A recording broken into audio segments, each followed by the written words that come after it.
یہ میرے دل کی خواہش ہے، فخر پاکستان آرمی تیری عظمت کو سلام۔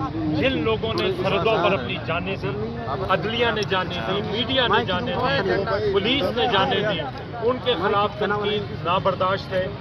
میں اپنی عوام کے ساتھ نکلا ہوں اور اگر میں یہ بتانا چاہتا ہوں کہ اگر پاک افواج کے خلاف تنقید بند نہ ہوئی تو پھر ان لوگوں کے خلاف کرنا ہوگا جو پاک افواج کے خلاف باتیں کر رہے ہیں۔ پاک افواج ہمارے سر کا تاج ہے، ہمارے شہیدوں نے اس ملک کے لیے، ہمارے لوگ شہید ہوئے ہیں، ہمارے بڑوں کے چہروں کو کبھی مسخ نہیں ہونے دیں گے۔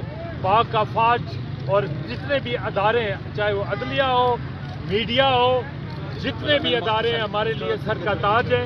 آج پاک افواج کے لیے ہم نے یہ ریلی نکالی ہے، فخر پاکستان کے لیے ریلی نکالی ہے کہ جو لوگ پاک افواج پر تنقید کر رہے ہیں، انڈیا کو انہوں نے موقع دیا ہے۔ انڈیا کا آپ دیکھیں میڈیا سرگرم ہے۔ میں کہتا ہوں بھارت کو کہ اگر آپ صرف پاک افواج کے ساتھ کیا، پاکستانی عوام ہم اپنے پرچم کے لیے، اس کی حرمت کے لیے اپنی جان تک دے سکتے ہیں، اس کے لیے ہمارا بچہ بچہ قربان ہے۔ یہ پرچم ہمیشہ سر بلند ہے، سر بلند رہے گا اور